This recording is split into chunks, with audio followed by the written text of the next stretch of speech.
That's where all the gooner bait goes. Alright, the recording has started. Be on your best behavior. I'm glad that the recording started with that's where the gooner bait goes. That has to be how you open your video. It's gonna be 100%. edited out. It's gonna be edited out. Don't worry. No, you coward! Hello and welcome everyone. My name is Raqayeen and today I'll be your host to another exciting Maywolf 26 reading session. We are going to be reading My Tainted Life by Team Eclipse. So, without further ado, let us begin.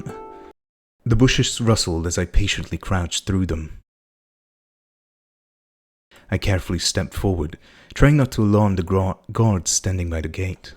Everything feels so damn noisy when stealth is involved. My body grew stiff and uncomfortable as I waited for their shift to end. I itched for freedom, and a lot more. As I tightened the grip around my wooden sword, I reminded myself that fighting wasn't an option. Not until I got my paws on some real equipment. Thinking about Corpa's equipment brought an excited smile to my face. I couldn't wait to see it, to wear it, to feel its weight on my body. Drool escapes me, but I wipe it off my shirt. My eyes flickered as two wolves walked past my hiding spot to approach the other group. When they came into view, the guards exchanged a greeting before standing up to meet them halfway. Rock in paw, I hugged a tree. This pebble could be my ticket to freedom. My whole life was about to change, and it all weighed on tossing a rock. I shivered at the realization. I'll never let my family turn me into a goddamn priest. With a firm thud, it poked the opposite tree loud enough to catch their attention. Only a few of them questioned it, so they sent the two fatigued guards to investigate while I passed by unnoticed. Spending the whole week analyzing their patterns helped a lot. The moment I felt secure, I hurried on all fours toward Corpus' workshop as quickly as I could. With a labored breath, I knocked on his door a few times. The metallic hammering stopped for a second. I waited, hoping he'd come closer. My voice would be recognized. Speaking up wasn't a good idea. So I banged again, louder this time. Seriously? It's midnight. He scoffed before standing up from his workstation. There's no respect for low-class workers. Please, just come look at who's knocking. I'm closing up. Please return tomorrow. Hurry before someone sees me. I swear, this better be a robbery. At least I get an excuse to beat you up. After more complaining, Corpus slides the wooden door viewer, and the death glare shifts into annoyance. Never mind. This is worse. With a defeated sigh, I hear him unlocking the door to welcome me inside. Thank you, I was definitely not freaking out. I stepped toward his forge to smell the nostalgic smoky and earthy aroma of his work. Oh, I wonder why. He leaned against the closed door with his arms crossed. Maybe the second prince shouldn't be scuttling about unsupervised? In the middle of the night, no less. Don't call me that. Soon it'll be just Frey. I slowly weighed my paws around for a cool transition. No, Frey the adventurer. A proud nod of approval. Yeah, that sounds a lot better. Corpus sighed before walking back to his workstation. Are you sure about this? I've been planning my escape for weeks. You can't change my mind. And I'm not going to. I want to make sure you're ready for what happens next. They could just let me go. Corpus' stoic face broke into laughter. You wish. Corpa, come on, you're my best friend. This is the part where you support and encourage me. No, this is the moment I bring you back to reality because running away isn't enough. You need a plan. I did! But this adventurer can't go far without equipment.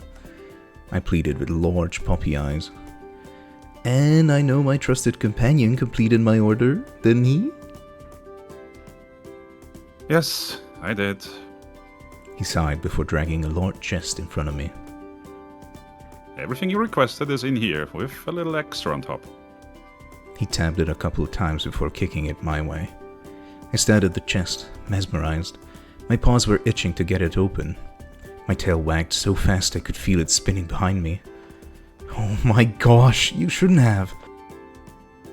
No, I usually don't want to. As I glared, he grinned back. Stop ruining the moment, Corpa. I kneeled down, holding the chest myself got me even more excited. Hey, I'm making sure they don't drag your butt back here. I waved him off before unlocking the treasure. Yeah, of course. I have to put this on immediately. He tilted his head to the left. Well, you know where the mirror is. As I laid my eyes upon the shining armor sitting inside, I fought against the urge to scream. I will allow you to praise me. The more, the better. Oh my god. This might be your best work yet. I picked up a couple of pieces, felt their weight, their texture, the way it rubbed against my fur. Then I saw the sword. My attention shifted toward it as my shaky arm lifted it out of the box. It was bigger than the average sword, but it didn't feel heavy enough to impact my swings. I just happen to know the client, his preferences and his measurements. Wink. With a nudge, I snapped out of it. Corpa! I exhaled before walking toward the mirror. Help me out, will you?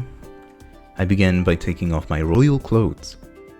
Relief washed over me the moment those came on. I was itching for freedom. Piece by piece, I watched my shining new armor cover my body. Comes with a nice cape. With a grin, I ran my paw down its soft texture. It's going to look so cool once the wind rises up. Turn around, I need to take a look. He hummed, inspecting the crevices up close. Move around. How does it feel? He slapped his paw against my back with vigor. This is armor, Corpa. The canine rolled his eyes. I know you don't want to wait for adjustments, but please tell me if it feels stiff anywhere. I spun in place, focusing my attention on moving the joints. Nah, this is perfect. I can always come back here. We paused for a moment, Corpo staring at the ground. Once you leave, this workshop is going to get a lot quieter. I thought you'd appreciate that. Things will grow boring real fast, trust me. My sadness faded quickly when I realized a solution existed. Why didn't you come with me? A wide smile spread across my face. That way we won't have to say goodbye and... He tightly held my shoulders, stopping me in my tracks. Frey, I appreciate the offer. His eyes traveled toward the flickering flame sitting in the corner. I'm not an adventurer, and my home is here, next to this forge. I grinned my teeth against each other in frustration. Yeah, I know. I sulked and sighed. Besides, if you do earn your freedom, you'll be coming to visit regardless. I can't promise you that. He pulled a hammer from his belt and angrily pointed it at my face. Nobody but me is allowed to work on your equipment. With a proud huff, he lowered it. I'm going to get even better and craft you something worthy of a holy night. I tackled the canine and hugged him.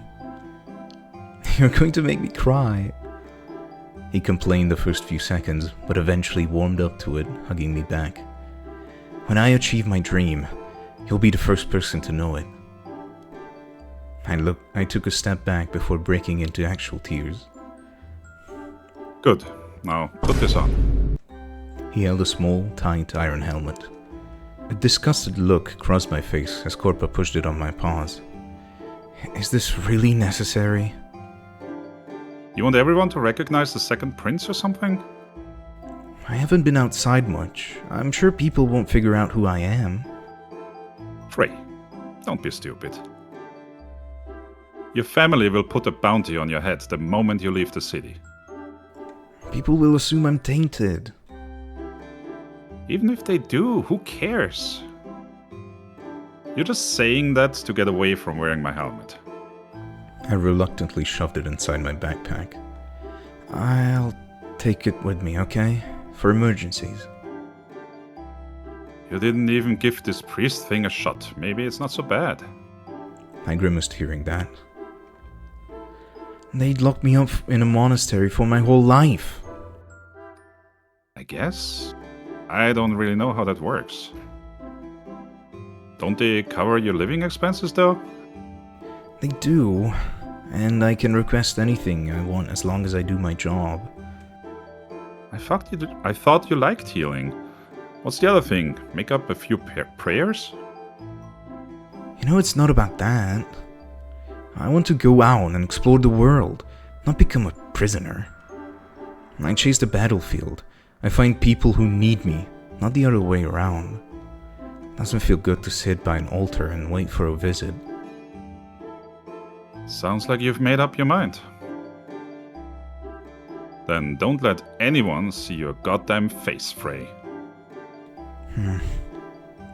Okay, fine. I'll wear that stupid helmet later. Especially if you're going to use holy spells. That's easy. I can handle fighting without soul. Ow! He flicked the back of my head. You're already being stupid. I distanced myself from him. I got this. With an annoyed sigh, Corpa pointed at my previous outfit. And what should I do with these clothes? Before I could answer, he narrowed his eyes. Not going to burn them. That would kill us if you did. Keep them somewhere safe. My brother will come to collect them. As he began to neatly fold my clothes, Corpus stopped in his tracks.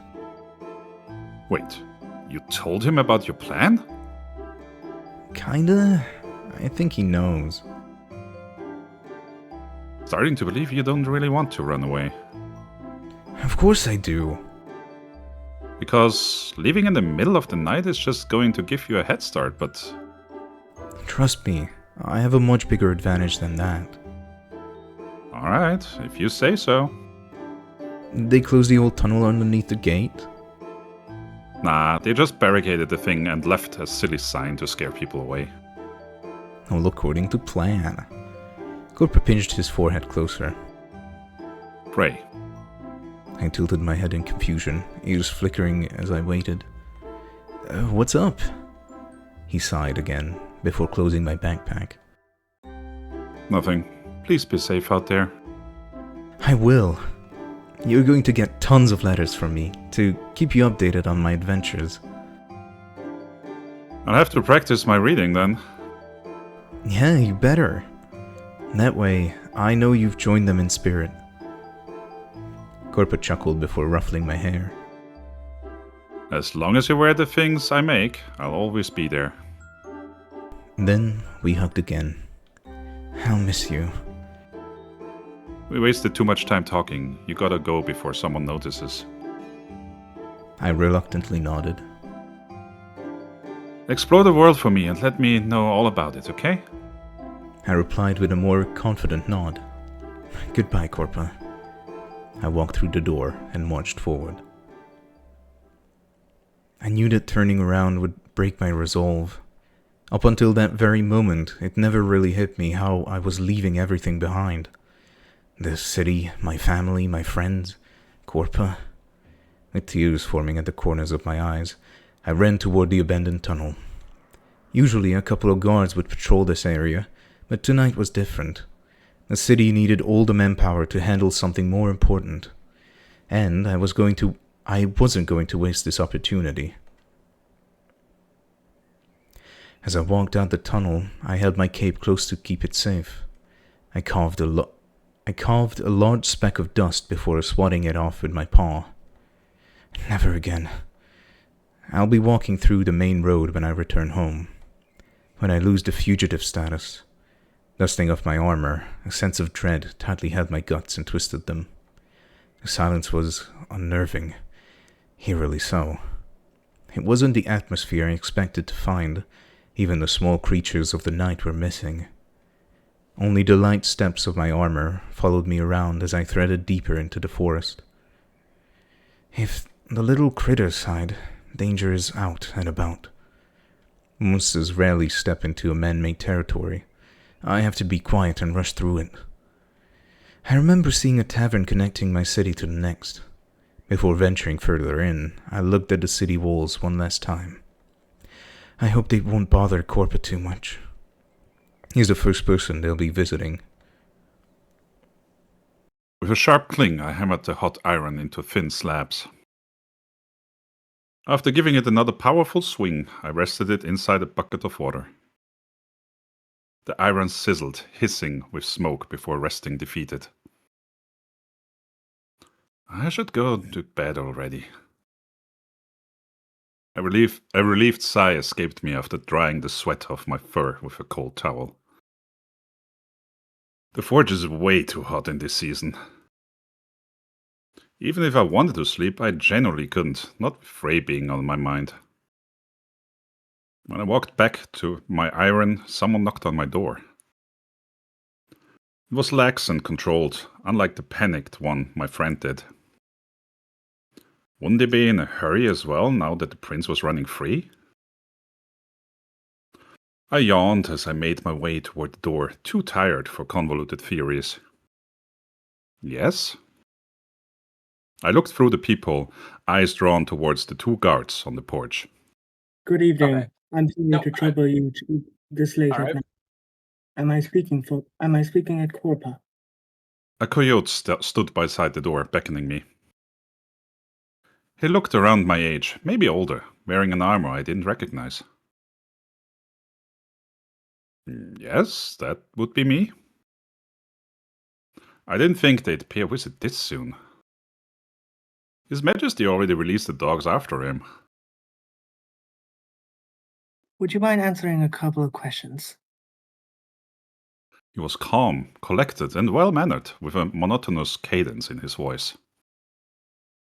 It was strangely off-putting. I promise it won't take long. You'll be back to sleep in no time. I quickly unlocked the door before hurrying back toward the forge. Just give me a second. I wasn't expecting visitors right now. The coyote turned around and told the guards to wait for him outside. We don't want to add unnecessary tension. I opened my drawer and shoved Frey's clothes inside. At this pace, I might be able to give him more time to get away. With a quiet step, he walks inside, eyeing the weapons hanging down my walls. The coyote lacked any sense of urgency as I admired my craft. His finger gracefully ran through the sharp end of the blades, almost daring them to cut him. Only to suddenly come to a halt at the very end. You have a good eye. Being able to gauge sharpness at a glance wasn't easy. I'd rather not injure my dominant paw. It required a lot of time, practice, and knowledge of the sword. As old as they are, these blades still retain great quality. If your paws happen to be the ones who birthed them, then you, my good sir, will become a fine blacksmith. I briefly chuckled. You surely didn't come here just to praise my work. Moving away from my collection, the fire of my forge reflected in his eyes. No, I came here on official business, but it's common courtesy to make small talk. To break the ice, so to speak. I understand. Shall we have a seat? I led him to the opposite corner and pushed some of my bad creations off the table. Maybe I could brew us some tea? The coyote sat directly on top, his body lying against the edge. That wouldn't be necessary, but I appreciate the thought. I'm not planning to stay here for long. Once I get what I need, I'll be leaving your workshop. With a deep sigh, I moved the chair close to face him. I understand. I adjusted my clothes and placed one leg on top of the other. So, what is it then? He paused for a second, his expression becoming harder to read the longer we talked. I'd like you to tell me if the prince has stopped by your workshop tonight. Oh? I played on my surprise before chuckling. What did he do this time? The warrior stopped. I'm going to assume this must be a repeated offense then. When the list keeps growing, it's harder to predict what he'll do next. He's missing from his chambers, and we suspect that the second prince has taken the opportunity to flee. I see. I'd like to find him and safely return him home to his worried parents.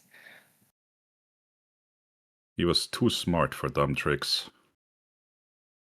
The prince did visit, but I'm not sharing that with a stranger so nilly-willy. I raised my head and deeply stared into his green eyes. Do you really belong to the royal family?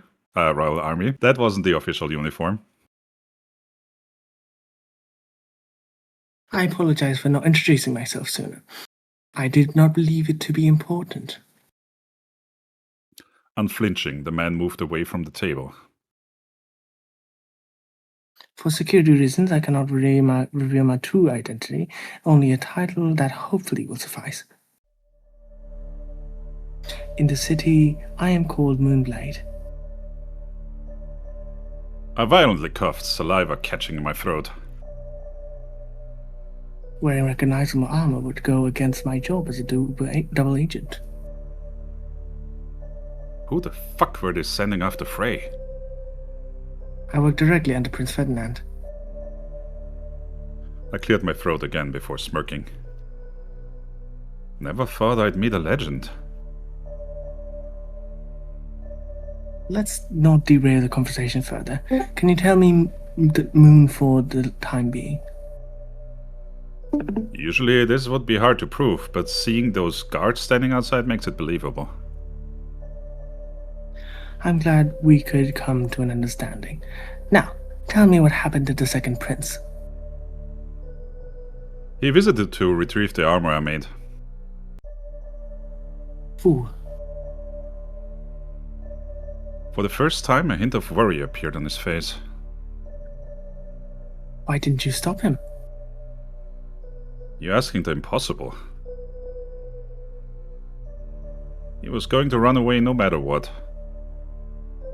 They couldn't punish him anyway. His holy powers were too important to his kingdom. He shouldn't have fled tonight. It was a terrible decision on his part. Why is that? Moon paled, as if my response connected the dots in his head. The prince boasted about a foolproof plan and left. I assumed he'd go through the old tunnel and run as far as his legs could take him. He didn't tell you? We keep things vague. I'd rather not get into trouble for lying. The coyote drummed his fingers against the table, letting the room go quiet for a few moments. Our sages predicted a stampede would hit the city walls. That explained why Frey was so confident in his plan. Do you also happen to know its level? It might be a third, but its value can change. A tiny snort escaped me. Why are you laughing? This is serious. The prince might be facing dangerous monsters as we speak.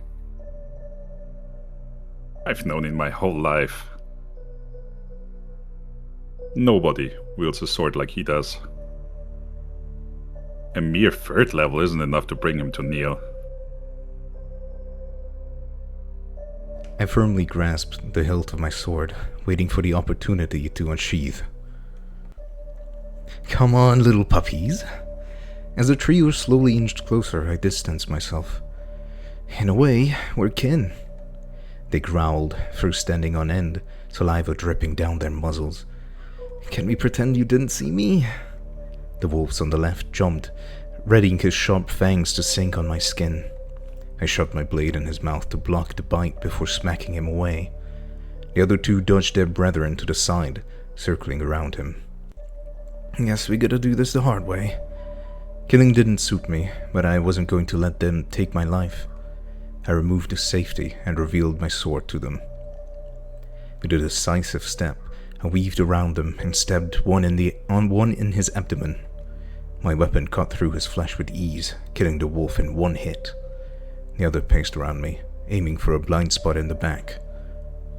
As he opened his mouth to bite, I shoved my sword inside, skewering the poor thing. Blood spluttered everywhere, getting all over my face, fur, and armor. When I was done, I pulled my weapon out. This sucks. I'll have to wipe everything off at the tavern. Armor isn't too difficult to wash. The very first wolf kept whining, still lying on the grass, unable to get himself up. Did I hit you too hard? The sheath wasn't even off at that point.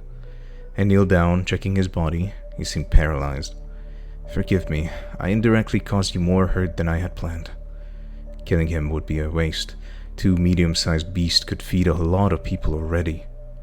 With a sigh, I stepped the ground with my sword and my paws around the whining wolf. Warmth gathered in the palm of my hand before injecting soul into the beast. Like a heart, it pulsed with vigor.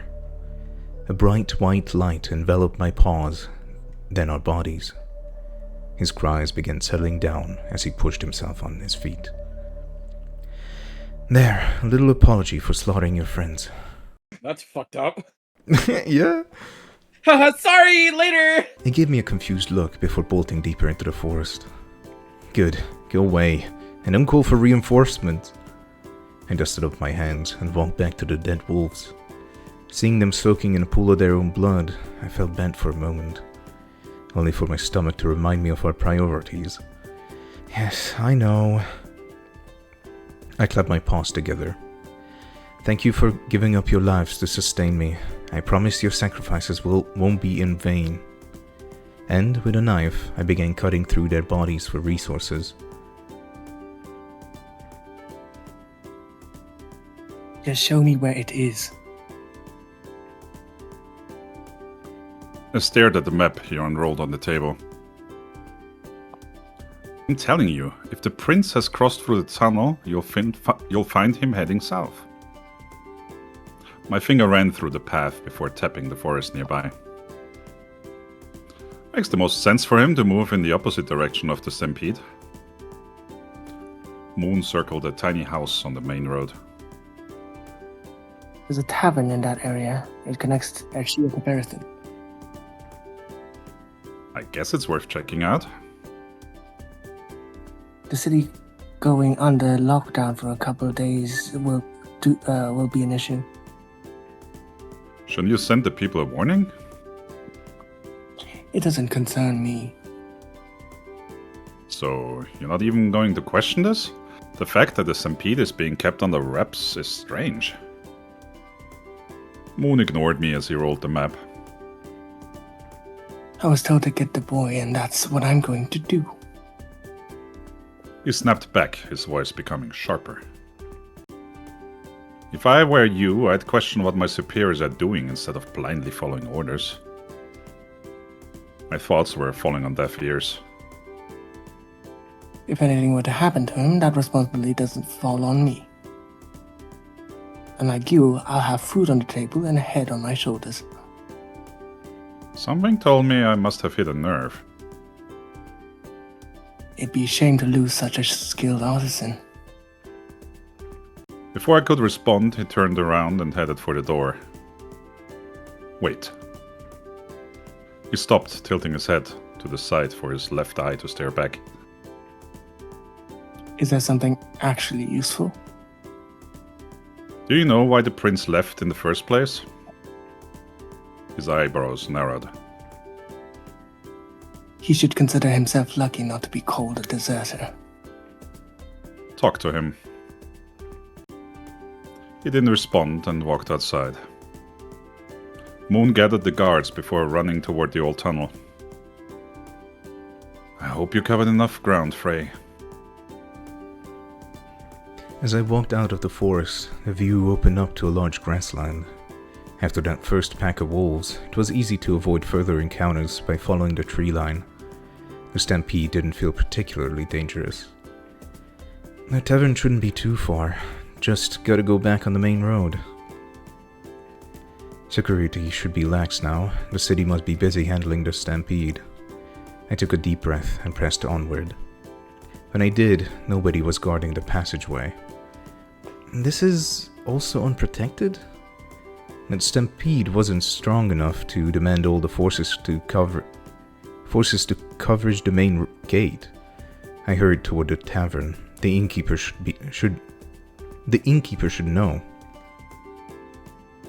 When the tavern came into view, several people surrounded the entrance. Their bodies were positioned on the ground, with some showing signs of discomfort and others appearing unresponsive. The innkeeper was doing his best to look after the wounded. Some wanted to get inside, but he'd stand by the entrance and stop whoever tried. Please wait a little longer. I'll try making space. Yes, we're full, and there are others requiring treatment inside. I was taken aback. How did this happen? The old dog would sprint from one person to another, trying to keep the situation under control. I channeled soul into my eyes to scan deadly wounds and discovered quite a few. Traces of poison and tainted remains?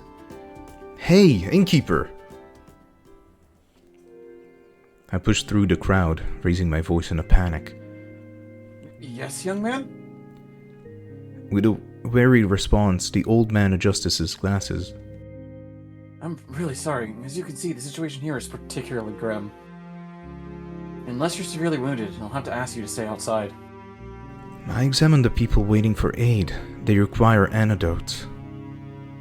He ran a tired paw across his cheek. That's quite troublesome.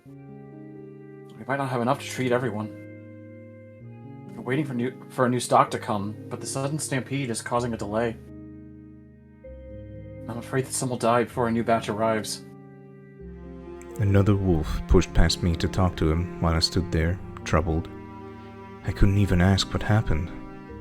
Traveling taverns couldn't rely on healers the same way cities did, and we developed this incredible tradition of locking them up. I paced around the wounded, growing anxious by the second. With my power, I ensured their survival, but doing so demanded my freedom in turn. No matter the situation, I'd always make the same choice. I'd regret not doing it. Tell me where it hurts. I kneeled by his side, hovering my paw over his stomach as I began to channel more soul.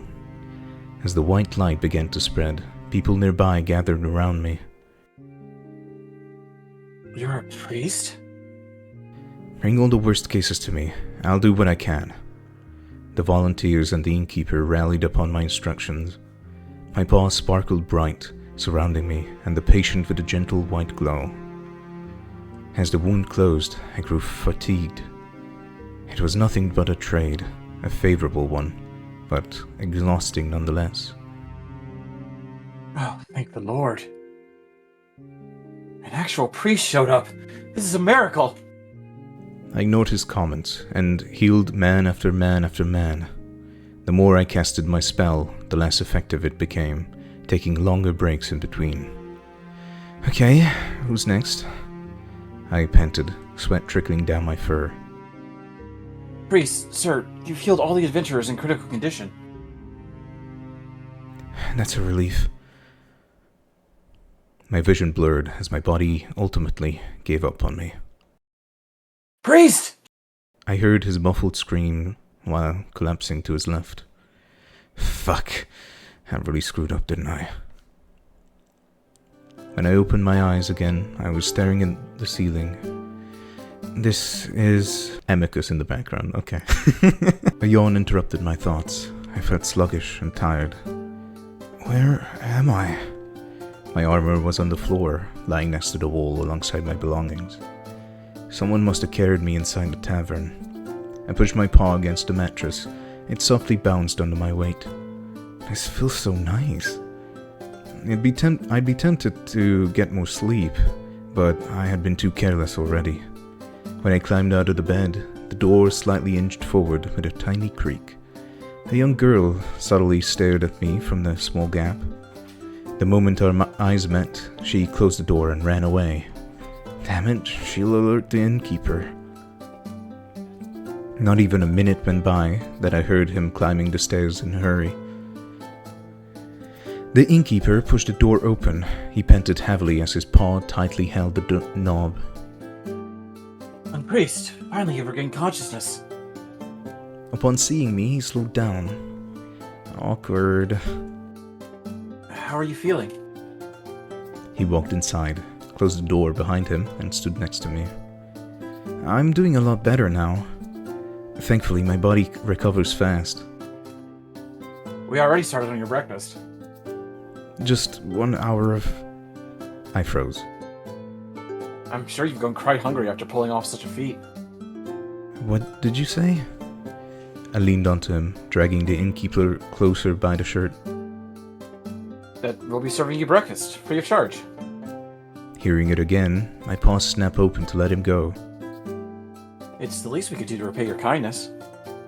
The word breakfast echoed in my head, swirling around me like a deadly curse. I rushed toward the window and pushed the wooden doors open. Oh no, no, no, no. My face folded in on itself as I grimaced at the clear blue sky outside. Is something wrong? I forced a smile, yet a single tear escaped me. Everything is perfectly fine. Just, getting some fresh air inside. With a defeated sigh, I marched back to bed. We were so worried when you fainted like that, I didn't know what to do. It was soul fatigue. Happens when you cast too much. Oh, I see. Thanks for the room and for clearing my armor. You deserved it. He unarmored us? Alright. You naked? Probably. I coughed to poorly hide my blush. So, can you tell me what happened before? He took a step back and sat down on the next bed over. I'm not sure what you were told, but we're in the middle of a stampede. Yeah, that I know. I heard it wasn't supposed to bring dangerous monsters. That's what the first report said, yes. But we suspect it evolved. Otherwise, I can't justify a major Canidae attack at the gate.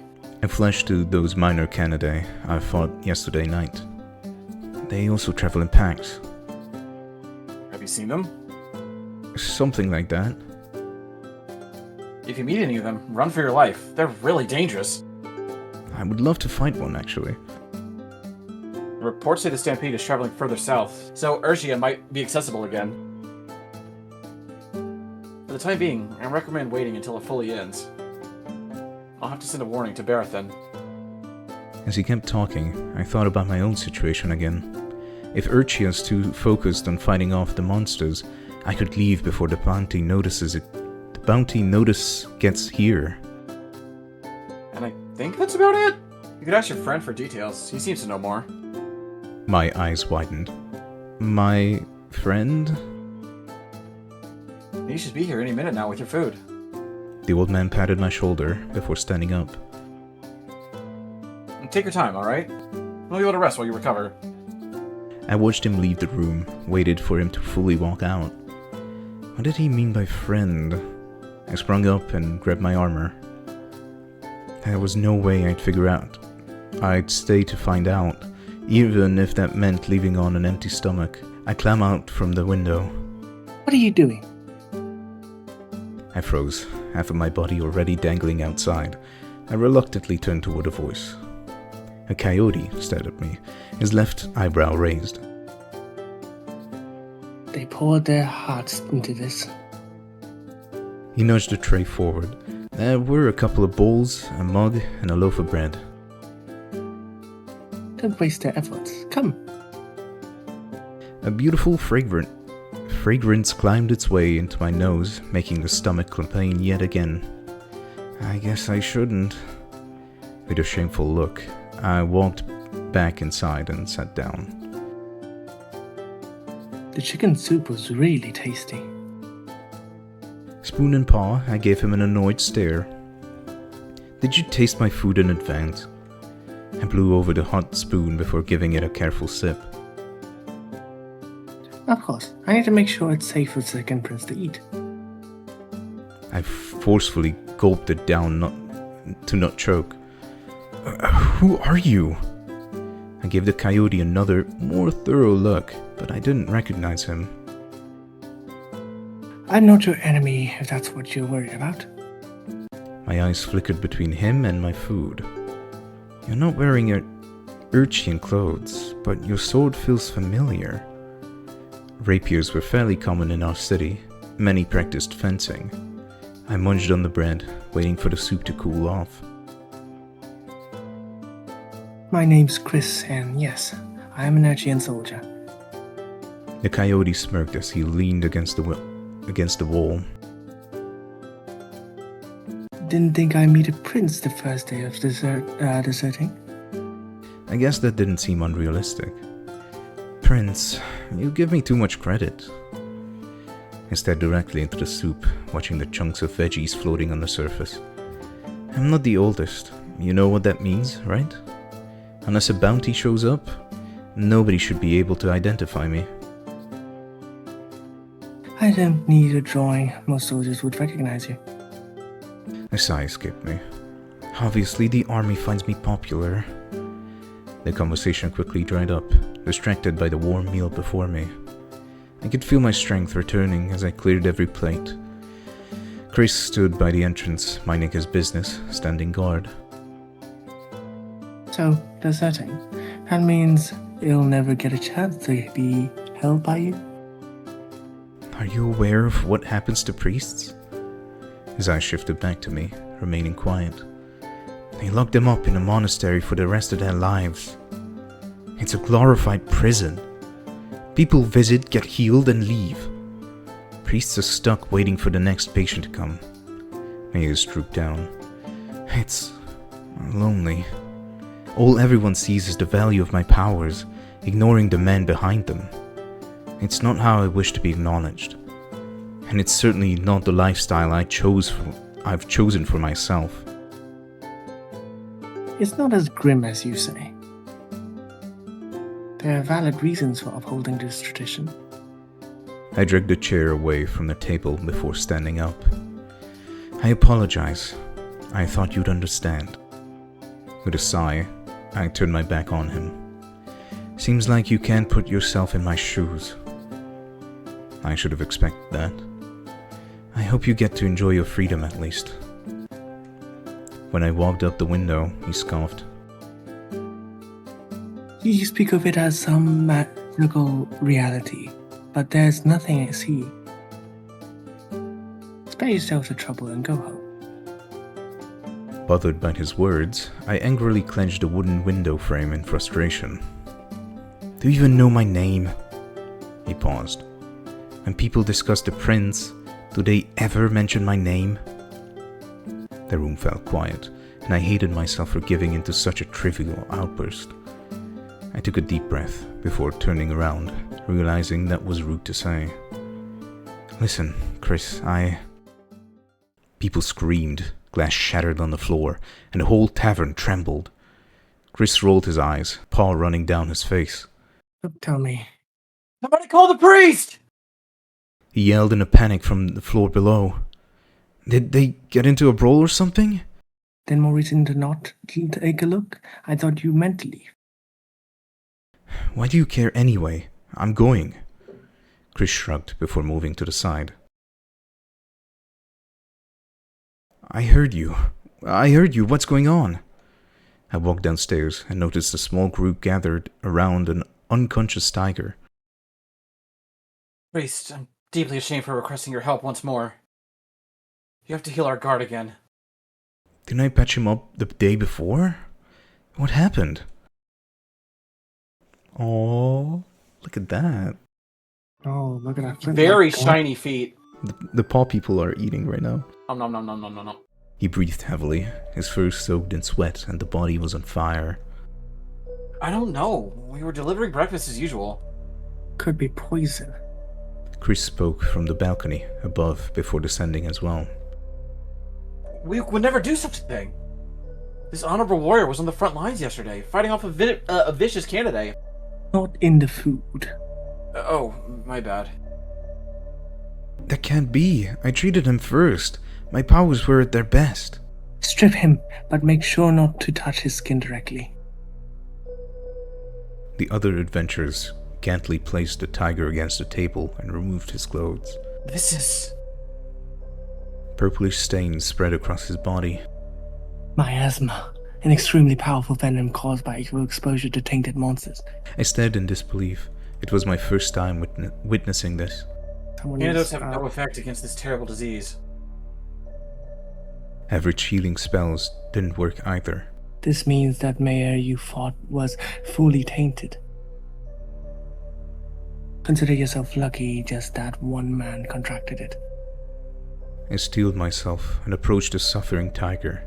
Hold your horses, little priest. Chris snatched my paw away, holding it tightly around my wrist. Hey, what are you doing? Let me go! Didn't you hear what I said? It's miasma. A highly contagious disease that nobody can fight against. I struggled free and massaged my wrist. You think I don't know that? Stop acting like a hero. The task requires someone exceptional, like a saint. Does this mean we can't help him? I eyed Chris again before approaching the tiger a second time. You know nothing about me. Stop interfering. This man risked it all to protect these people, to make sure the monsters wouldn't breach into the city. I won't let his life fizzle out without even trying. I stood right beside the tiger, my nose taking small sniffs to register the scent, searching for an area on his body that didn't give in to the corrosion. His face had yet to succumb to it. Oh. Excuse me? By the healing power of gay kisses. Homosexuality shall save the day once again. In the blink of an eye, I leaned forward and gently nuzzled him with a tender kiss. Everyone in the room froze. Did you just... His sentence was abruptly stopped by a powerful light. Oh, I love that. So cute. Oh my god, the fucking healing pog. It surrounded mine and the tiger's body.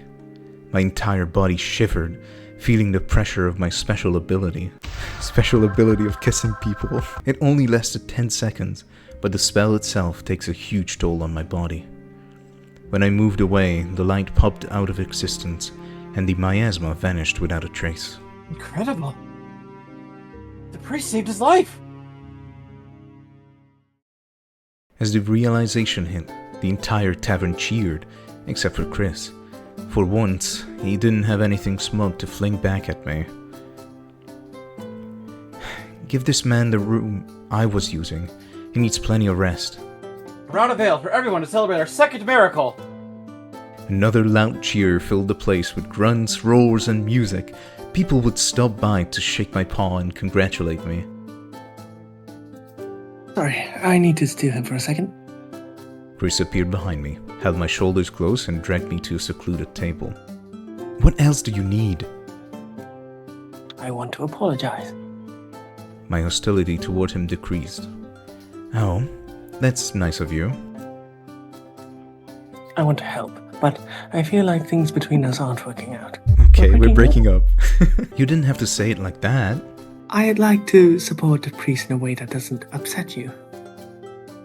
I blinked, unable to respond. What do you mean by that?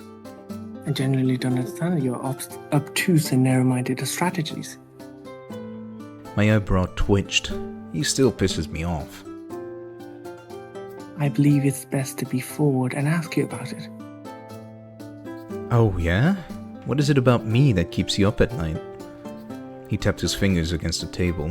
You did this before, and you did it again just now.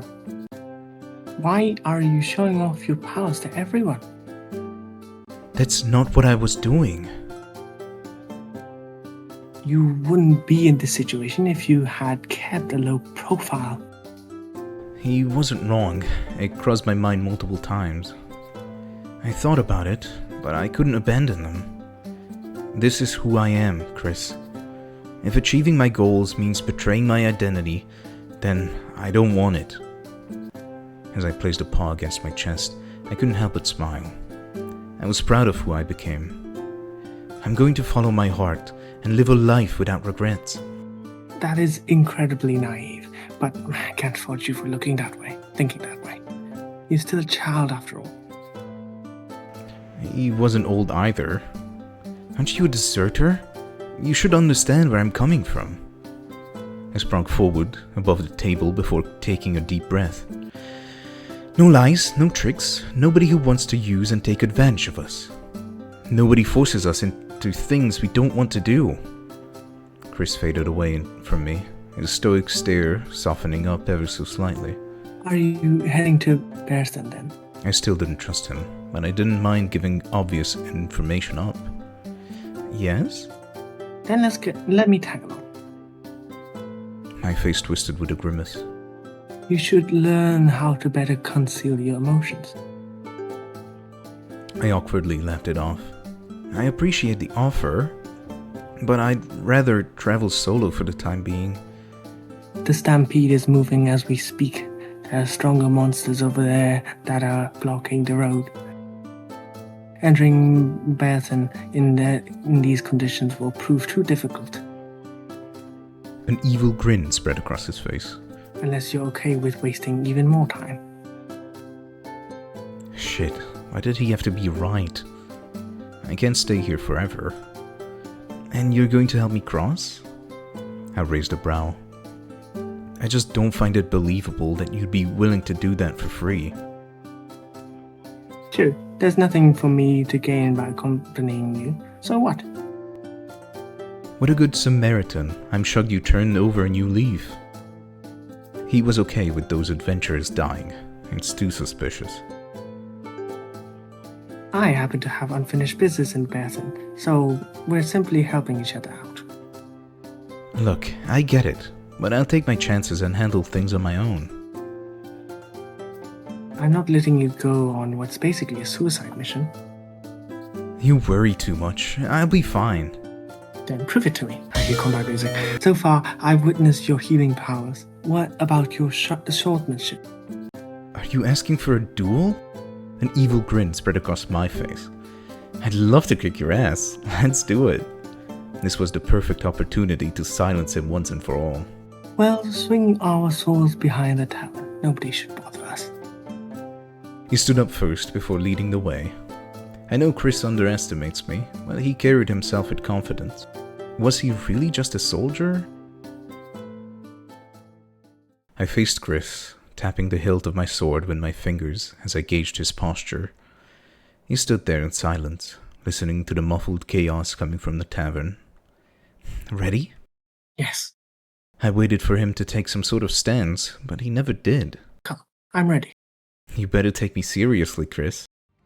I released the safety and with a powerful swing, unsheathed my sword. I lowered it beneath my waist, charging a vertical slash. Chris, still unarmed, saw the angle and moved to the side. I twisted the hilt as tightly as I possibly could, rotating the sword for another strike. The coyote danced on the edge of my blade, without resorting to his. I spun around for a horizontal strike to force a different response. The heavy sound of metal bashing against one another filled the area. Swiftly, he reached for his weapon and slammed it against mine. I could feel the strength we both channeled inside our blades. Pushing for control, our two fighting styles were arguing. The violent, brutal, and overwhelming strength of my blade against the refined and elegant strategy of his. I shoved both weapons upward to break our stances. He took a small step backward, and to thrust his sword forward. I rotated my sword before hiding behind the thick metal blade. An annoying screech grated our ears as his weapon scraped against mine. When our eyes met, I offered a grin before running forward. Fencers disliked people stepping into their safe zone. It made maneuvering too uncomfortable. In that position, my blade was at a perfect angle to hold his neck hostage. Before I could close the match, he skillfully slit his sword in that tiny gap I was hoping to close. He was good. Way too good for a runaway soldier. Holding my sword under his, Chris re-established his area, bringing us back to 0. I backed away and lowered my blade. I didn't expect you to be so talented. To master those techniques, he needed to train his mind as well. I will say, you definitely know what you're doing. But is it enough? Our duel isn't over yet. I rushed him again, swinging in every direction as fast as my body could take me. My plan was to overwhelm Chris with a quick string of attacks he wouldn't see coming. But my blade kept bouncing off his, struggling to find a weakness in his impenetrable defense. It was as though he had seen it all before. Nothing I did seemed capable of catching him off guard. With a confident swing, the coyote juggled my sword around to delay my recovery. I stepped back again, breathing heavily, and rested my sword. This isn't normal. What kind of deserter fights like this? I angrily whipped the trickling sweat off my face. He observed me in silence, maintaining a calm and focused stance. This is so frustrating. And yet, I couldn't stop smiling. I wanted to get one in so badly. There's no shame in knowing when to concede. Now that you got me all riled up, no way I'm letting you walk away. He raised his sword up to his face. If that is what the priest wants. What is going on here? The old man appeared behind the corner, holding an empty iron tray between his paws. I was wondering where you two disappeared. Chris let out a sigh. We were in the middle of a sparring match, if you don't mind. With the priest? The coyote subtly glared at him. Yes. Before I could say something, Chris thrusted his blade forward, Stabbing me in the throat and killing me instantly. As I moved to the side, he pulled the sword back and tried again.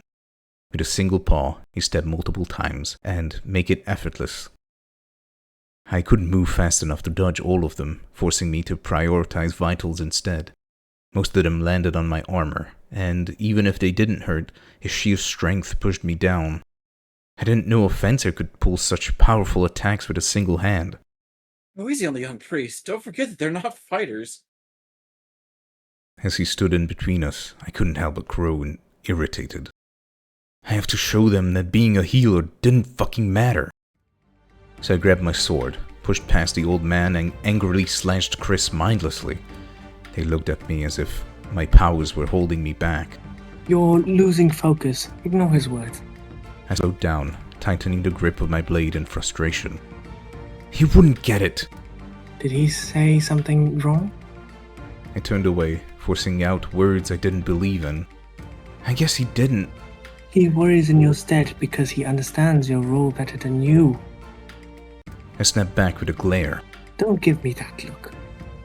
No matter where you go, no matter what you do, once your powers are revealed, people's attitudes change. Traveling means nothing in the face of the role you embody. What should I do then? Sit quietly and let people decide for me? The blade in paw began to tremble as I channeled my anger into it. It's not an option. You lost. What are you talking about? Chris didn't reply as he kept his gaze on me. Whether you like it or not, it's not up to anyone to decide. Traditions are established so that everyone could live peacefully. Shut up! You know very well why a priest can't stand in the front lines. Don't speak another word!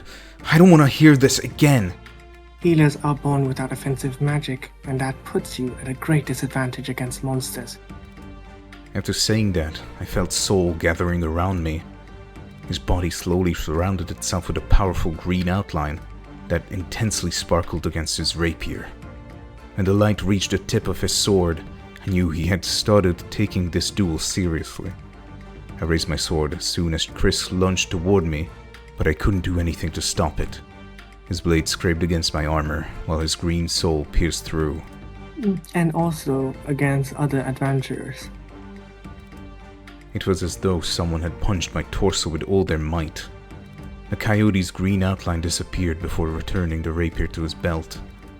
My body folded in on itself. I kneeled down, holding my wounded stomach. Shouldn't have done that. He can easily patch himself up as needed. My eyes widened, while the old man tilted his head in confusion. But I've heard that they can't heal themselves. Chris didn't reply, as he watched him come to my aid. Let me help. I shrugged him off and pointed my finger at him. My brother sent you, didn't he? I pulled myself back up on wobbly feet. To heal this effectively, I have to take my armor off. Of course you do. I have to get naked, yeah. You trained hard, I acknowledge that. My body felt incredibly stiff. His attacks must have paralyzed my muscles. But you'll never win with fundamentals alone. In the distance, we heard a metallic tapping running closer. General. You are... I should have trusted my gut. Chris was obviously no deserter. Why did you leave your post? I told you to watch over the forest gate. A loud roar boomed in the distance, answering Chris's question. It's the stampede. It suddenly resumed activity. And why didn't you sound the alarm? That's the standard procedure. To not alert the target. Oh, this guy has like 5 IQ. As he explained, his eyes trailed toward me. Oh. Chris sighed before facing the main road. Change of plans. Detain him while I deal with whatever is attempting to breach the gate. The guard saluted and grabbed my left paw first. No, stop it! We struggled for a bit until he managed to get both my hands behind my back. Don't hurt him, he did nothing wrong. Sir, I need you to mind your business. He's wanted. A bounted has already issued. The old man gasped. No way, I can't believe it. By rescuing the kid, you'll become an accomplice and receive the same treatment. His threats staggered him, his eyes flickering between us. You're fine. Go back to the tavern. Let people know help is needed at the gate. The innkeeper snapped awake with a nod before hurrying inside. I'm sorry, little priest. He tightly held my arms in a painful lock. Okay, I give in. Yeah, you better. A side guard at birth. No, it's all guards are bad. Oh, true. Yeah, you're right. This wouldn't have happened if Chris hadn't paralyzed my body beforehand. Wind is a terrifying element that can ignore armor at times. Come on, walk with me, priest. Ow, I am. Take it easy. Stop! You're hurting my wrist! Oh my god. I still couldn't walk properly. We're going after the general, then back to Urshia. Bet you missed it, didn't you? I ignore him as the guard dragged me along. I was never going to win the duel. He played me from the beginning. A coyote quickly dispatched a pack of minor canidae similar to the ones I fought. His rapier easily shredded through them. Another guard did the same, covering each other's blind spots. You two stay here. I'll finish off the Warbear. I could see him in the back, roaring one more time to summon more canidae. That's a dangerous monster capable of threatening cities. Putting it down as priority. His deep blue fur was alarming, an unusual coat for his species.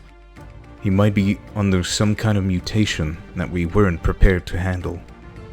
Chris charged ahead, swinging his rapier forward, piercing the minor canidae that stood in the way. His thin blade easily skewered their muzzles, then went straight through their skulls. When he found himself underneath the large beast, he raised both paws to crush him under its weight. The bear huffed and growled, showing us his sharp teeth. Chris thrusted his sword ahead, poked him a little, then pulled away. His hide must be tough. It didn't help that rapiers weren't ideal against large enemies. The bear could easily snap his weapon if he wasn't careful with it. Use my sword! Kirpa's blade was sharp enough to cut through the biggest of monsters. Chris's eyes flickered up my way for a second before dodging a fierce claw swing. No need. I'll strike where it hurts. Did the bear have a weakness I wasn't aware of? In a matter of seconds, his green soul appeared instantly. More frustration poured into me when I realized that he really did hold back. He channeled it all toward the tip of his sword, creating a swirling green sphere. Oh no! I recognized the spell anywhere. The guard quickly dropped his wrist to protect my ears instead. Chris readied his weapon and fired it at the bear's head. Like an arrow, it traveled in a straight line, colliding into his left ear. When it did, a painful ringing noise filled the area. Protecting ourselves simply wasn't enough. The Canidae whimpered before scattering everywhere in fear. On the other hand, the bear roared even louder as blood poured out of the ear Chris shot. I never want to be in his place. When we lowered our paws, the guard caught my arm one more time. Yes, I get it, no running away. Chris smiled before charging ahead. He elegantly circled around the bear, poking him every chance he got.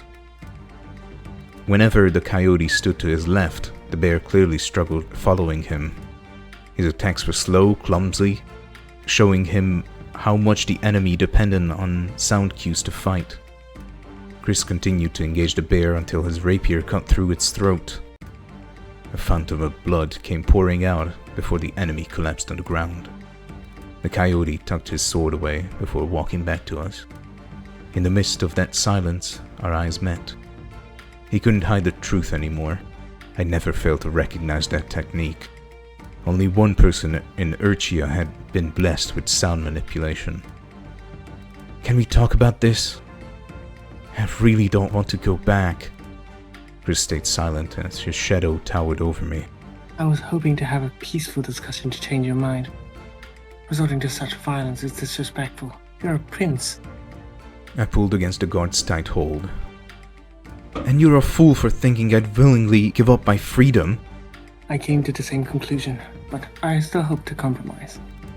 Seeing that you have barely left the forest, I showed restraint and observed you. He narrowed his eyes at the guard behind me. If only someone hadn't blown my cover for no reason at all. I'm sorry, sir.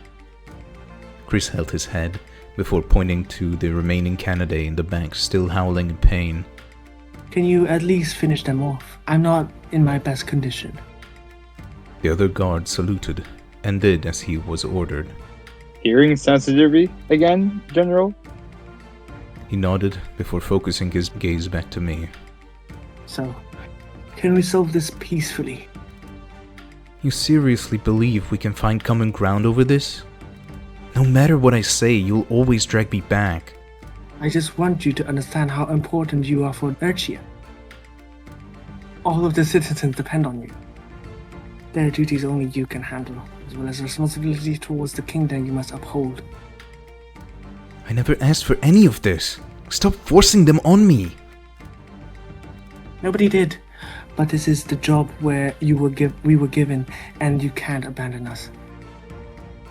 The coyote looked at me with contempt, trying to hide the ever-growing anger in his eyes. We do what is necessary, even if we are not fond of it. That is the way the world operates. I felt a pity in my stomach. Hearing my father's word coming out of his mouth hurt. You know, I was starting to think that I could trust you. I struggled, digesting how easily he took advantage of my kindness. First, he broke my trust, then betrayed me. Is Chris even your real name? It might be easier to address you as Moonblade. A fake name for a two-faced asshole. Call it Moon Moon, it'd be funny. I understand why you looked so troubled earlier at the tavern. You're exactly what I don't want to be. A tool. A frustrated chuckle escaped me. I bet they trained you well, didn't they? To never question anything, to stick to your orders and to suppress your feelings. Yeah, I'm sure they're so proud of what they did to you. A glorified slave. He stared, keeping quiet. I couldn't tell if my words truly bothered him or not. Chris's emotions were always brief and fleeting. I simply fulfilled my role.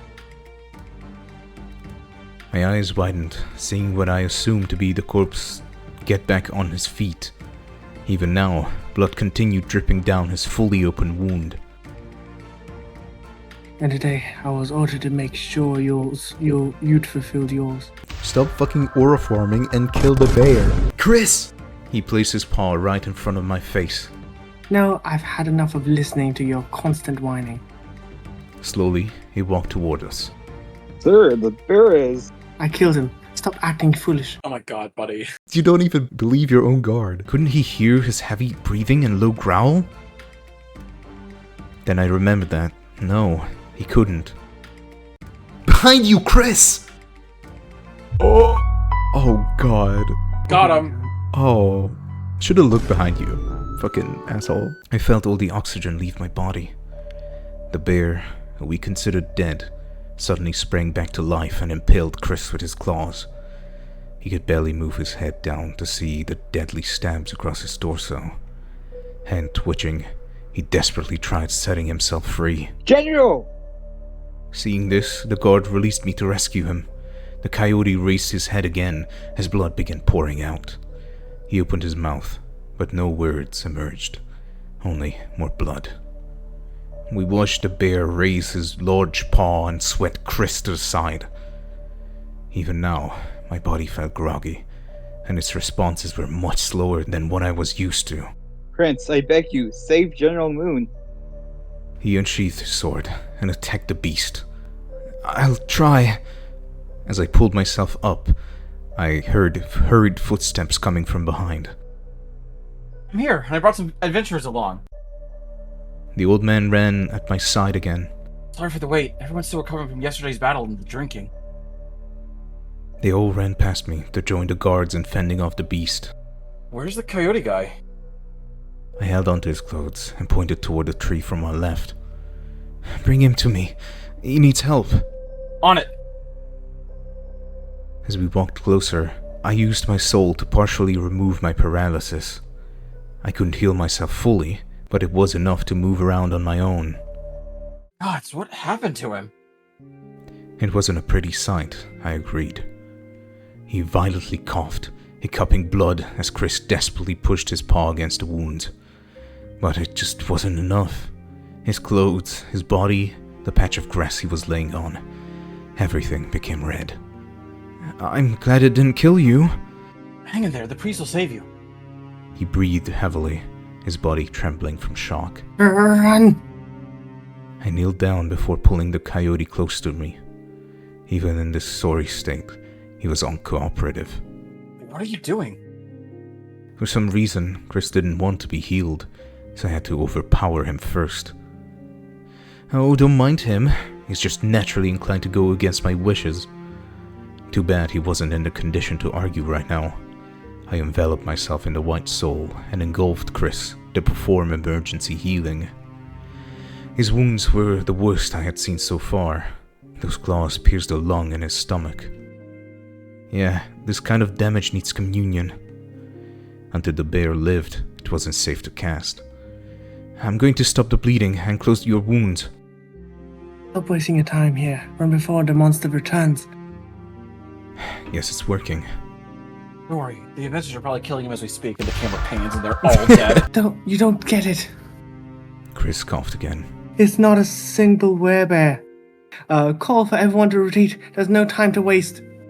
Hey, calm down. I get it, he might have caught you by surprise, but there's plenty of us now. He surely can handle a larger beast. Chris's temperature suddenly skyrocketed as he heavily panted.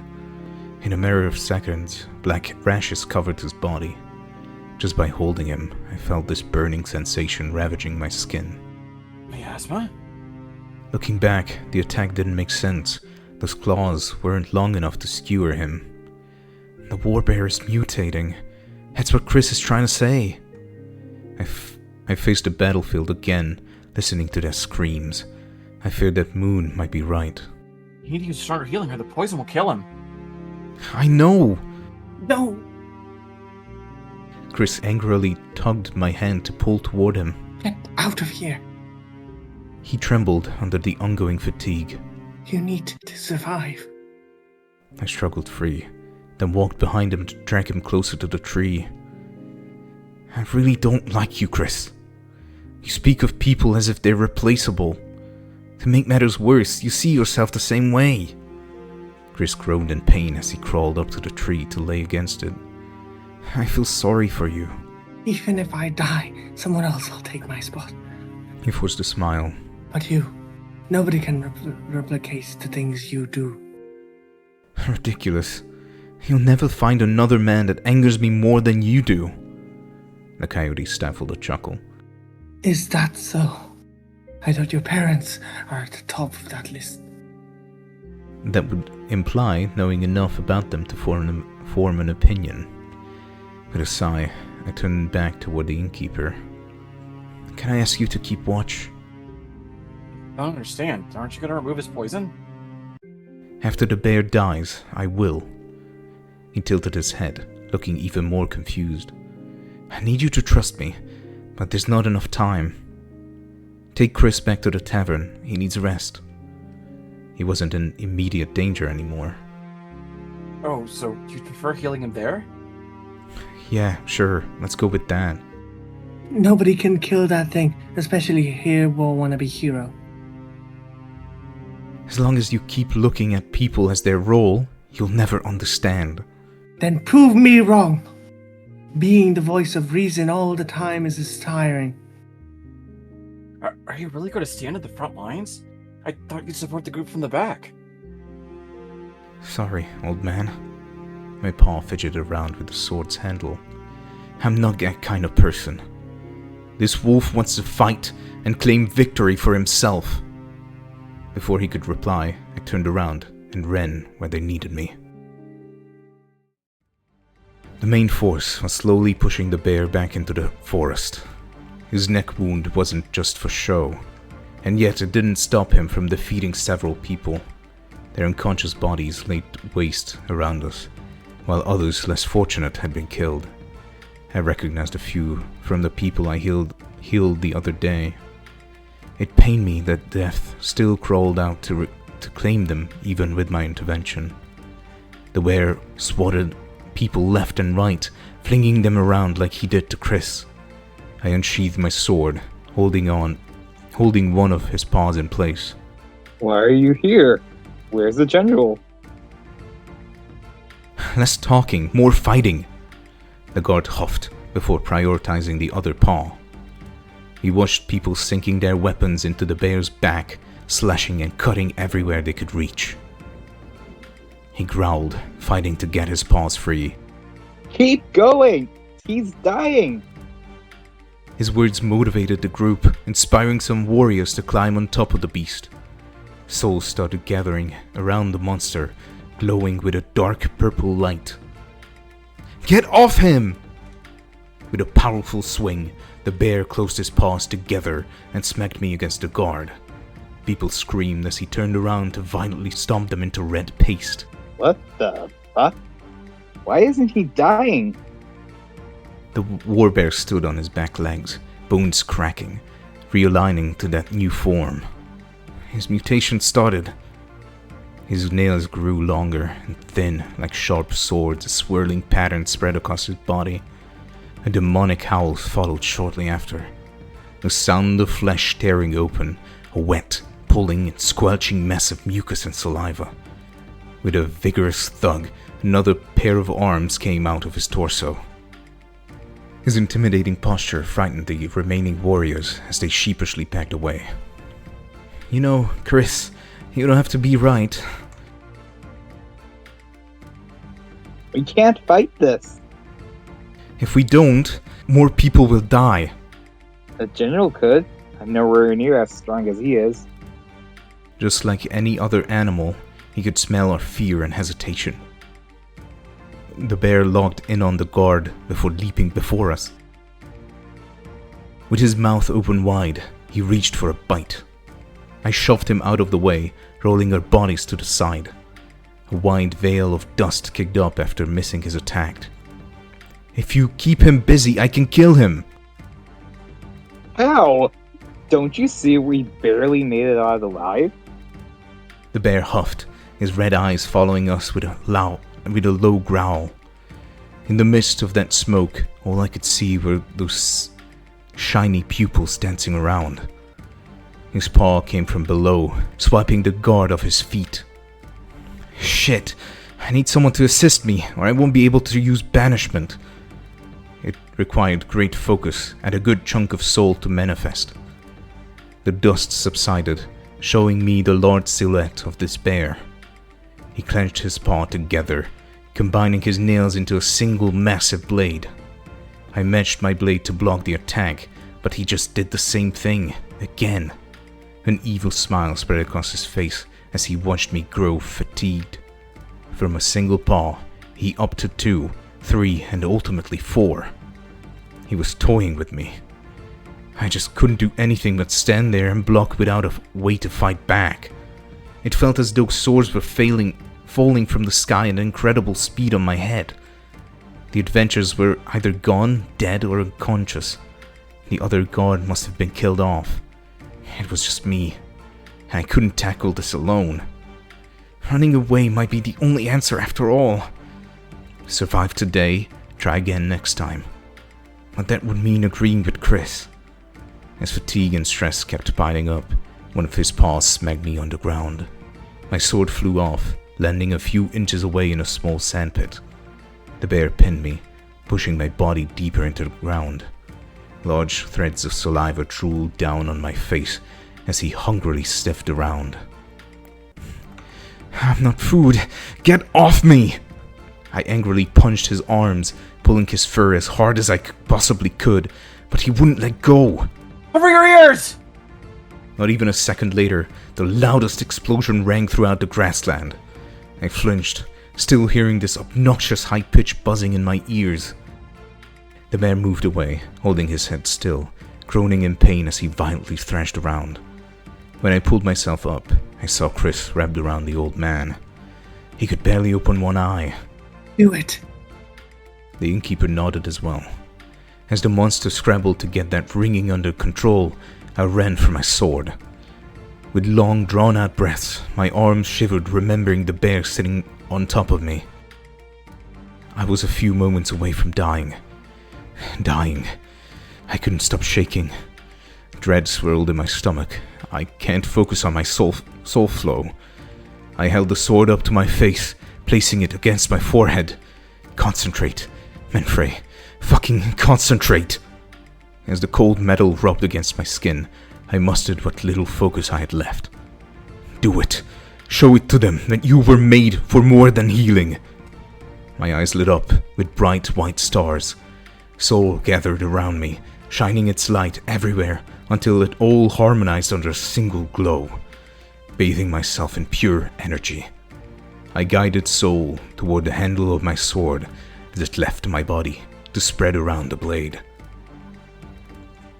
The holy light of banishment flashed before our eyes, a warm, comforting aura that symbolized peace and safety. With a grin, I pointed it at the rampaging monster. It didn't include him. The bear suddenly stepped out of it. He definitely felt the oppressive presence my blade was giving him. With a blood-curdling scream, he extended his sharp claws even further in my direction. It was the exact same attack that caught Chris by surprise, and I had seen it before. His nails violently scratched against the sword, digging into the reinforced metal until a loud cracking noise came forward. For a moment, my heart stood still. Did he overpower me? As his face twisted in horror, I charged him and snapped all the claws on his left side. He stumbled back, soul pulsing around us in waves with increasing malice. The mutation was spreading further, completely taking over his body, poisoning the very grass he was standing on. It had reached a point so dangerous that he'd be harming everyone, including himself. I stared at the wound Chris had given him and thrust it forward. He swung a different claw to protect his neck, only for my sword to instantly shatter that too. Even in his miserable state, he knew what I was trying to do. Growling now blended with occasional whimpers as he widened his stance further. He wanted to catch me instead of the sword for a deadly bear hug. Aww, bear hug. Yeah. I slowly approached him, his arms twitching, waiting for that opportunity. When I was close enough to the monster, I pretended to swing to trigger him into action. He lunged forward, and I jumped out of the way. Raising my sword as high as I possibly could, I screamed at the top of my lungs before slamming the blade on top of his head. It sank all the way to the base of his neck, splitting it in half. With a fatigued breath, I pulled my sword out. Purple flames erupted from the lethal slash I had given him. They violently crawled out, devouring what was left of its host. And, in a matter of seconds, the bear disintegrated within that tainted soul. When nothing else was left to fuel that fire, it vanished, leaving no trace behind but that scorched earth it stepped on. I did it. As the light around my sword dispelled, I knelt down, completely out of soul. I heard a metallic tapping coming toward me, but I was too tired to keep my eyes open. What do I do with him? Just follow my lead. They both need some rest. As their voices grew distorted, I couldn't understand who was saying what. Someone pulled me up, and I felt the cold surface of the guard's armor. The poison! Shit, I need to heal Chris. My eyes snapped open before rising from the tavern's bed. The innkeeper was there, holding his chest, frightened by my sudden outburst. Still alive! He repeatedly pointed at the next bed over. Seems like his body built a degree of tolerance towards the miasma. I clumsily climbed out of the bed to give the coyote a closer look. That saved him from dying, but His breathing was rapid and shallow, similar to the tiger from earlier. He was experiencing a fever. at this pace, he might not make it. So you want me to kiss him? Hey, is that your face? What's it saying, a tainted? His speech was slurred and slow, with long pauses in between. Hang in there, I'll heal you right away. I hastily removed my armor and dumped it all around me. We must get off our armor in order to heal. I mean, obviously, everyone knows this. Did you rest enough? I glared back as he coughed. Yes, I did. Is this really the time to show concern toward me? I grumbled a complaint before locking eyes with the old man. Can you leave your room? I need to focus this time. Of course, I'll let the guard know. As soon as he walked away, I removed my shirt before sitting by his side. Again, sure. Most sus possible line, okay. We exchanged a brief glance, then he turned his gaze toward the ceiling. I gently rolled his shirt up, then helped him take it off. They bandaged his torso and sprayed him with pure water to slow down the contamination. His body fully healed from the stab wound, but severe purple rashes tormented him. These veins were twice as large and much darker than the tiger's. When I pressed my fingers against them, I could feel them throb. Okay. They were actively spreading before me, slowly climbing up his throat. Yeah, I'll have to use the strongest version of communion I know. I carefully climbed on top of him, placing my face directly above his. He sheepishly turned to the left, offering his cheek. But to patch this kind of poison, I need a better entryway. My paws gently turned him back toward me, scooping the coyote closer.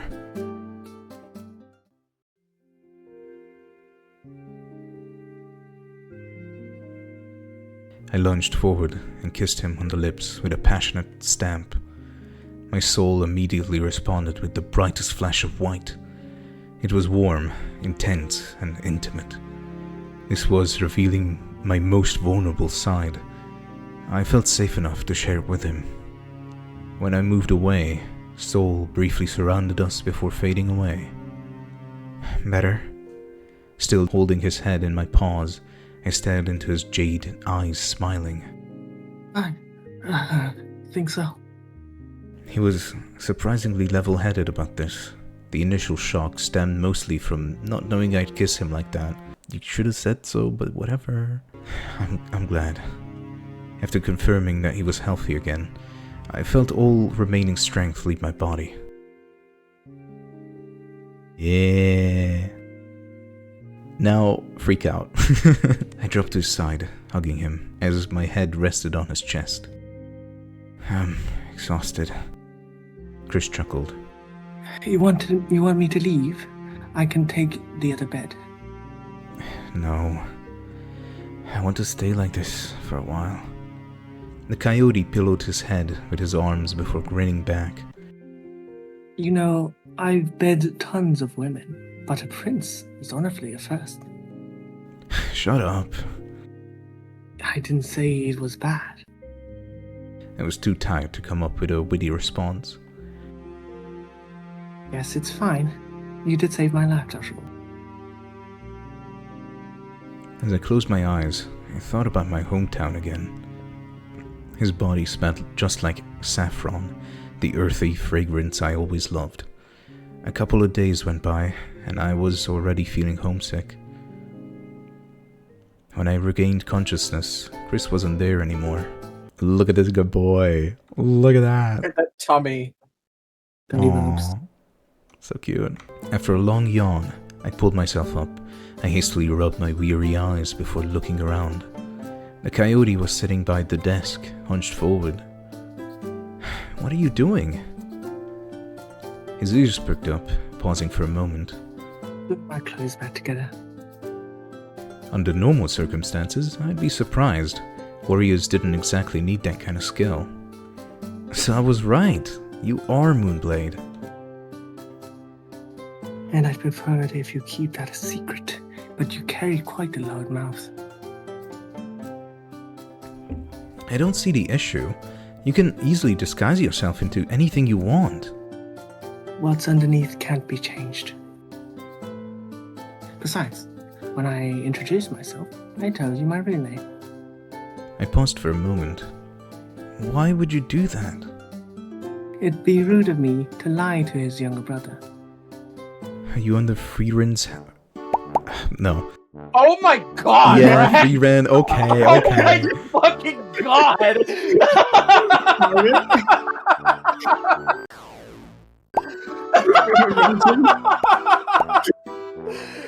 It is a Frieren reference, okay? It is. Wow, Rack is Frieren brained. I am. I love that series. So do I, but like, there was so much confidence behind it too. Like, you're like, oh yeah, that reads Frieren. Yeah, obviously. Are you under Ferdinand's orders? At first I thought my parents told him to capture me, but he found me too quickly. My brother was the only one capable of reading my movements so well. Does it matter who gave the order? Of course it does. Someone knocked at the door. Quiet. After allowing entry, the innkeeper returned, and his clothes were strangely muddy. Seems like our little priest managed to save your hide. He laughed, walking closer to the coyote. Chris acknowledged him with a tiny grunt as he focused fully on repairing his shredded shirt. What happened to you? His expression quickly soured as he pushed his glasses inward. We were taking care of the fallen. I looked down, saddened by the news. I'm sorry. Chris stopped working and turned around. Why are you apologizing? I gathered the armor I had scattered before. Where are they buried? Where are they buried?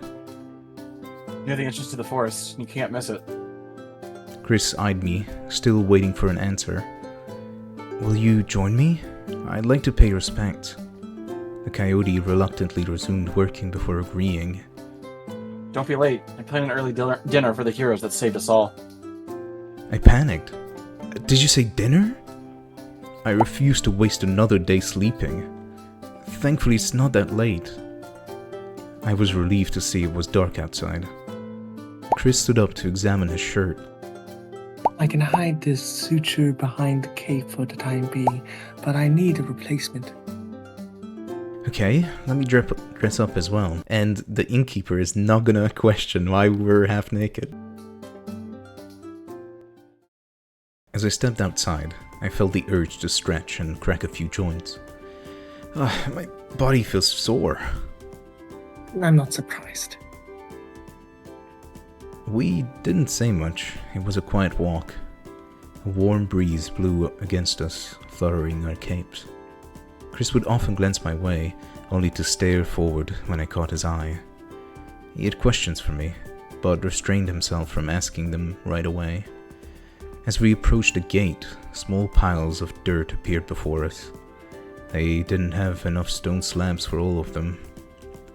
If only we could give them the burial they deserve. I kneeled down and pressed my paw on the ground. Forgive me, I couldn't save all of you. But I'm forever grateful for all your sacrifices. They contributed to our victory. Without all of you, everyone would be dead by now. I sighed before standing up again. Life is strangely fragile. Life is strangely Frieren. Life is strange, actually. My eyes fixated on the empty stone slab, just like their grave. I didn't know their names. As time goes on, I'll also forget their faces. I thought I could keep everyone alive, but it's not that simple. A tired chuckle escaped me. Death seems to stick around much closer now, almost on purpose. I felt Chris's paw on my shoulder. You did save them. These people were going to succumb to miasma. If you hadn't healed them, the bears would have killed us. I guess that's true.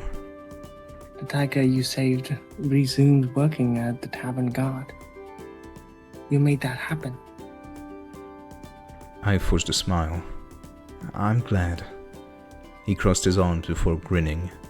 Whenever you walked by, he blushed and sheepishly waved at you. I awkwardly laughed. I'm flattered, but I don't feel the same way. Yeah, I should get dibs first. I playfully punched his arm. Look at him. He developed humor. Maybe you'll make the trip back to my cell a bit more tolerable. His smile faded. I don't want to play the bad guy. I hope you realize that. I crossed my arms. His manners and subtle courtesy raised conflicting feelings within me. It was both good and bad. I failed to pick a side. I don't want to get you into trouble either. My paws tightly squeezed my arms. But I can't let you drag me back home. Chris walked forward, scraping the stone with his rapier. You surprised me yet again. He engraved a small bear scribble on it. I didn't know a healer could acquire offensive spells. Then he surrounded him with people, essentially reenacting the fight. You could have used it during our duel. I'm not that simple. It's not that simple. I unsheathed my sword before taking a few steps away from him. Banishment's power changes depending on who threatens me. Chris stopped drawing. A Tainted allows my spell to reach its full power, but I casted it again, only to produce a light so faint we struggled seeing it. So you're still unable to fight other people? The fact that we're making Frieren jokes now means I will have to put the joke in.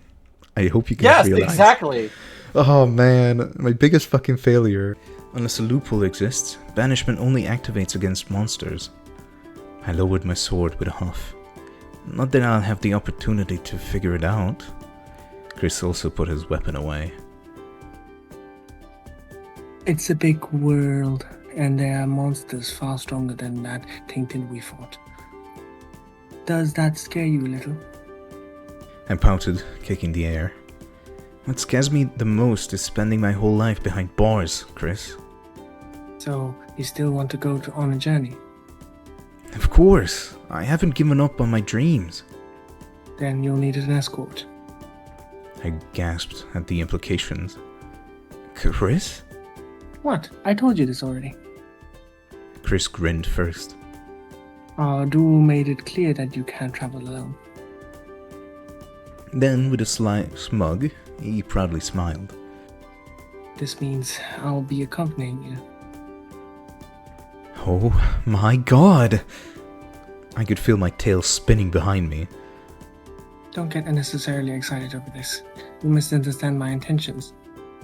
He scoffed, glaring daggers at me.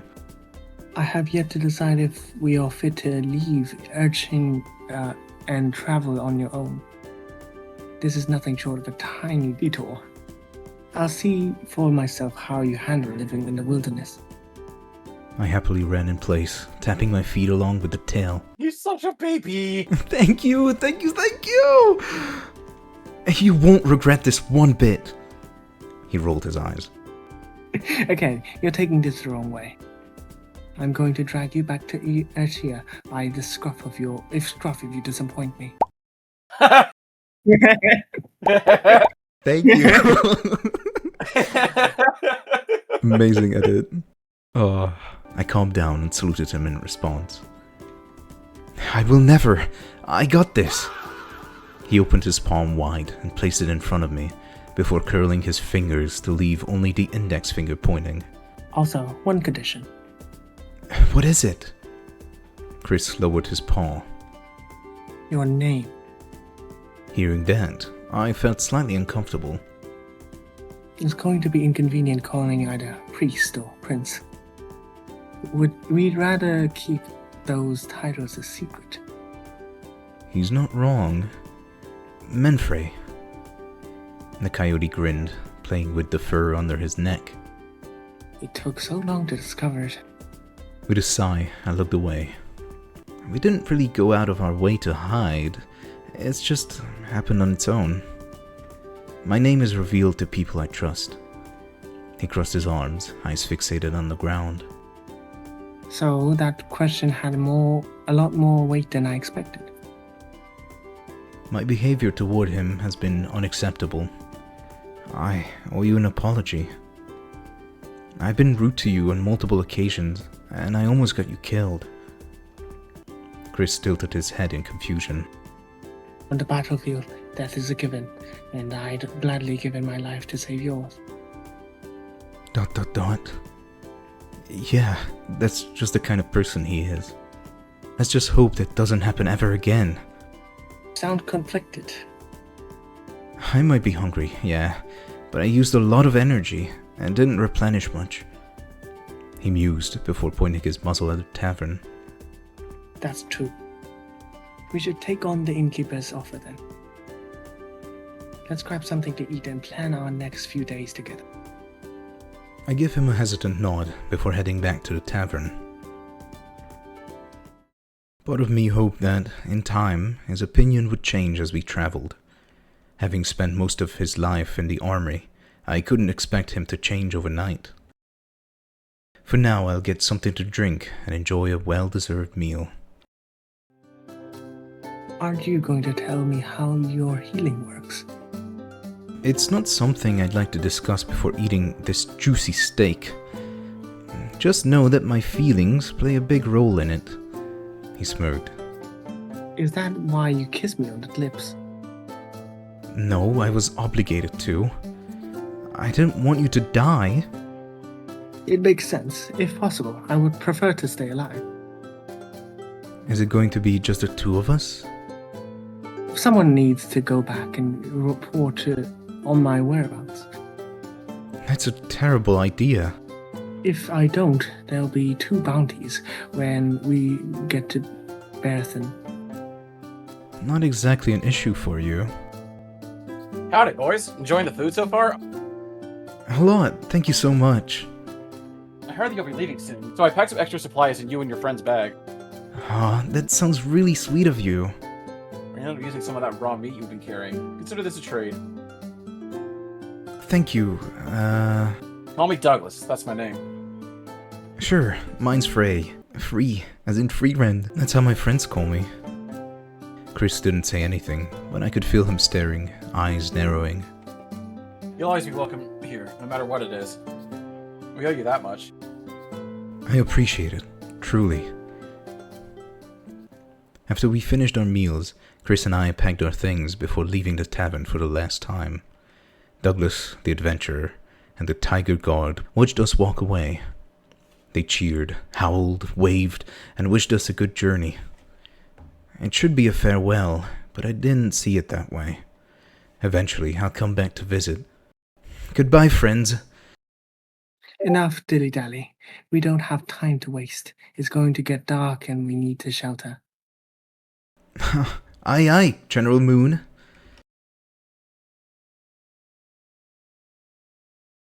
The Runaway, Chapter 1. Oh my god.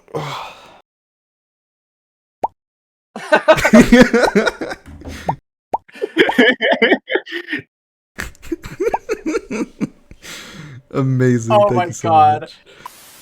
Thank you so much for watching. That was My Tainted Life by Team Eclipse. Thank you so much for the creators for showing up and creating this VN. You will be able to find the game in the description below if you want to play through it yourself. And thank you for joining us. Like and subscribe. And don't forget, stay Yeeny. Bye-bye. Stay Yeeny.